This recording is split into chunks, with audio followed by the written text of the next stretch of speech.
Our foreign affairs are a mess. I mean, I mentioned Anita Anand showboating in Greenland the other day. By the way, that's all settled. Trump got his deal with Greenland and Denmark and NATO. It's sort of over. We're sort of like the guy who had an interesting point to make in the conversation an hour ago, but we couldn't interject then, and now the conversation has moved on, but we've got that point we want to make. Anyways, that's Anita Anand and Mark Carney and our consulate in Greenland. It would have been cool a month ago. Now it's just sort of pitiful. Speaking of pitiful, look at this statement by our foreign minister, Anita Anand. Jimmy Lai is one of the most famous Hong Kong freedom activists, publisher, journalist, and he has been sentenced to prison. Classic, the worst, it would be the worst case of human rights abuses in terms of violating political freedom. And here's what Anita Anand says. We're disappointed. Not we strongly condemn. They don't condemn anything. They're just, we're a little disappointed. Hey, how are your chicken fajitas? Well, I was a little disappointed. It was a little bit cold and wasn't the portion size. Oh, you're a little disappointed? Yeah, my chicken fajita. You're disappointed. That's all you got. Hey, welcome to the new world order, as Mark Carney said, with China at the center. The mainstream media is a mess. And not just in Canada. I just want to show you this headline from Sky News, which is allegedly a private media company. I don't know if you saw, but Japan's new prime minister, who I think is sort of awesome. She looks up to Margaret Thatcher. She's very conservative. She had a great meeting with Donald Trump. She's taking a hard line against immigration, which is so necessary to save Japan as the awesome country that it is. Look at this headline in Sky News. Japan's ultra-conservative prime minister set to seize more power, exit poll shows. She's not ultra-conservative. She just wants to keep Japan Japanese like it has always done. And she wants to, meet the China threat by, getting rid of the taboo that Japan can't really have an army, which has been the taboo for about 80 years since World War II. But she won the elections, and actually young Japanese supported her very much, over 70%. Sane Takaichi's coalition is predicted to win between 302 and 366 of the 465 seats in the lower house. So she's massively popular by the center and the right. And to win that much of a majority, you've got to be pretty much universally loved. But she's called an ultra-conservative, and she didn't win an election. She seized power. She's a young woman, relatively young as prime ministers go. If she were on the left, she would be feted. She would be on the front page of every magazine, but Sky News calls her an ultra-conservative who seized power. Seizing power is what dictators do. They never use that language for dictators in real life, though. Canada's media are full-time propagandists, too. I mean, right now, they are focusing their hatred on Danielle Smith. And they interviewed Stéphane Dion, which is a real throwback to people here who, you've got to be over 40, over 50 probably, even remember who he is. He was the Liberal candidate in 2008 who first ran on the carbon tax. He called it the green shift. And he was maybe a little too honest about it. He was saying, we're doing this to punish people so they change their behavior. That was the shift part. If we tax regular cars, but not electric cars, that'll shift you into buying the electric car. If we tax you for making your house warm in the winter instead of cold in the winter, we'll shift your behavior. So the whole thing was about psychological nudging and making life too expensive. You didn't make the right choices. That was what the green shift was. It was strikingly honest, which is why Stéphane Dion got absolutely ground to bits. And that's who the CBC has on to condemn Alberta separatism and to imply that Danielle Smith is the cause of it.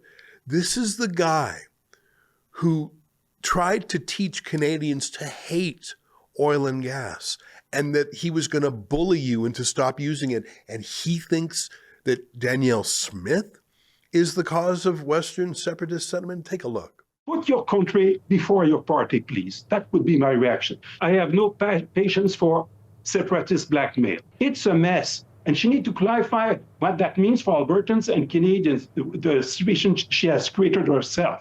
What a mess. What a mess. But despite all this, and I'm telling you it was on my radar today, despite all that, I am exhilarated. I feel like it's the Berlin Wall moment because although I've never been to Venezuela, never been to Iran, never been to Cuba, I think about those places. And in the case of Iran, I've thought about it for almost 50 years, ever since the Ayatollah came back and put every woman there in a, Handmaid's Tale type outfit. The left has sort of thought about it. They've generally propped it up because they see it as a counterweight to America. I've never been to Cuba. I never would. I understand that some people go there for a super cheap vacation. Well, you know what? I bet you a North Korean vacation is even cheaper. Don't go to vacation in a prison. It's just not the ethical thing to do.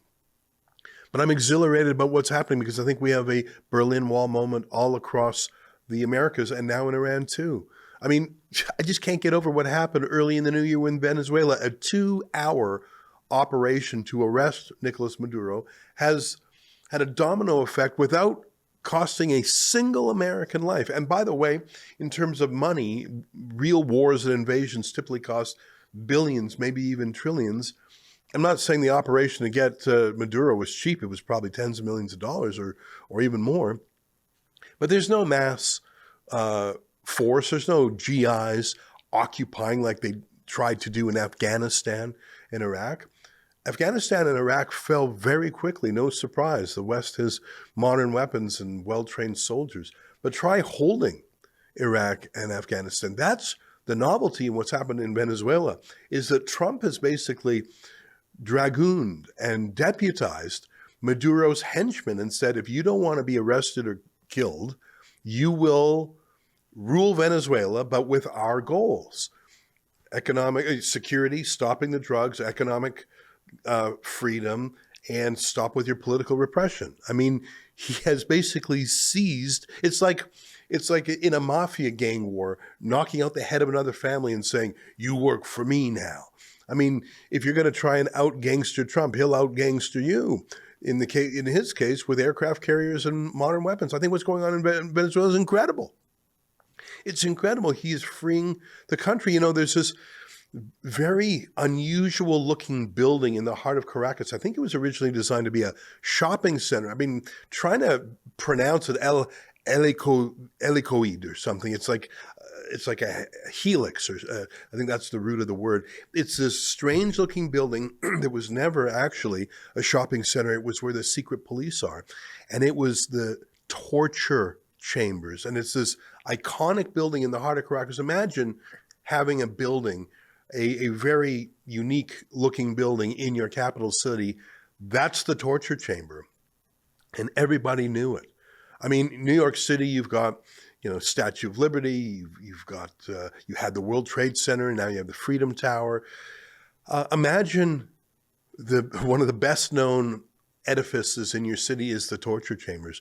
Well, as you know, Trump has demanded that all the political prisoners were released from the helicoid, if I'm saying that right. It's not perfect. I mean, some gangs seized one of the freedom fighters, and there's certainly some problems, but oh my God, is it ever going well, considering there are no American boots on the ground? Wow, there's some diplomats and some CIA, but they've actually got Maduro's old gang working for Trump. Which brings us to Cuba. I'm so glad we sent Alexa and Efron down there when we did. Did you see the news that they have run out of oil and things made from oil because the United States is actually enforcing the embargo? They've stopped ships from Venezuela. Well, they stopped the Venezuelan oil. They managed to convince Mexico to stop the oil. So they've officially run out. And today, the Canadian airlines that are such a lifeline for hard currency to Cuba have all announced that they're not flying there anymore because there's no jet fuel to refuel them to send them back. I mean, I suppose it's possible that some jets could fly there, like ultra long range planes, but I don't know if it's even, if you can even land an ultra long range jet with a full fuel tank. I think you sort of blow off the fuel. My point is, I don't even think it's technically possible for Air Canada, WestJet, Sunwing, Air Transat to keep flying to Cuba.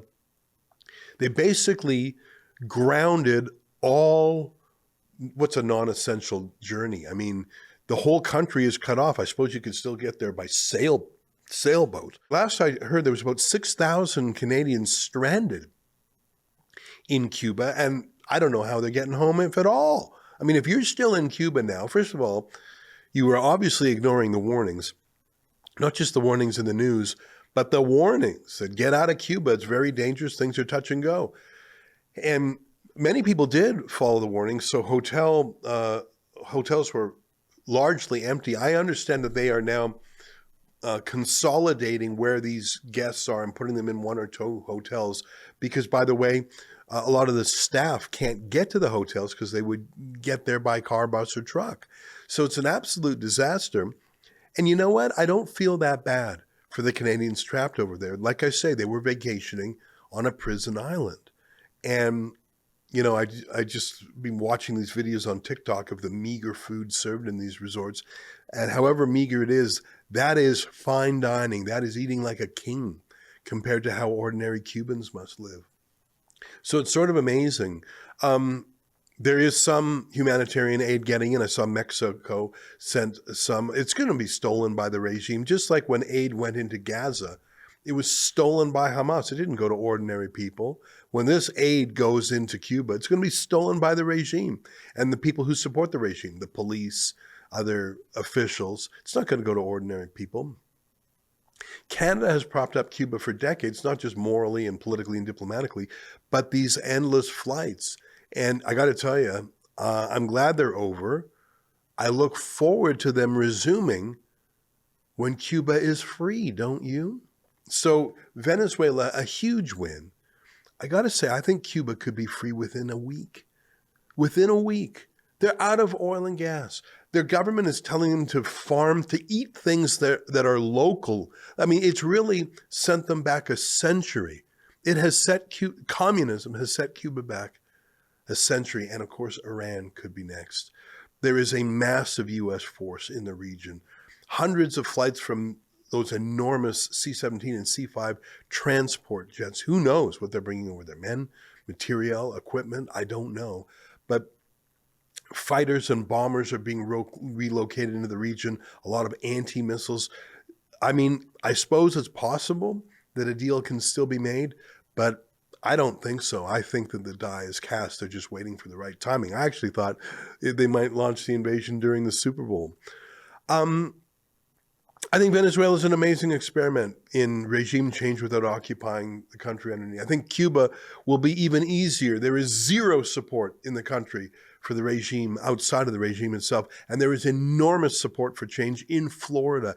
The second Diaz-Canel, their dictator, is out of there, I think they've saved just enough jet fuel for him to fly to Moscow. The second he's gone, you're going to have a flotilla, an armada of Cuban Americans coming over to rescue and rebuild that country. So Venezuela is going well. Cuba is about to go amazing, I predict it. And Iran's going to be very interesting. Maybe the Shah, maybe his son will be the new leader. I don't know. It's the most interesting because it's a huge country, 90 million souls with very interesting borders. I mean, whether it's Turkey or Iraq. I mean, it is an ancient civilization that I think has been hijacked for a generation. And because it was extremist Islamic clerics running it, believe it or not, young people in Iran are the most secular in the region. They just hate what religion has been to them for 50 years. You take all these things together and yeah, we've got problems. We've got problems in Canada, bad problems. But I feel like that we are just like that moment in 1989. I think that the Berlin Wall is falling. It's not one big Berlin Wall, but in Venezuela, in Cuba, I think maybe in Nicaragua to come soon. Colombia is obeying Trump's demands for change. And imagine if Iran, the regional enemy, were to fall and be replaced with something democratic. Yes, of course, Canada is my home, but can I not celebrate the liberation and the imminent liberation of tens of millions of people, and so bloodlessly so far? May it stay that way.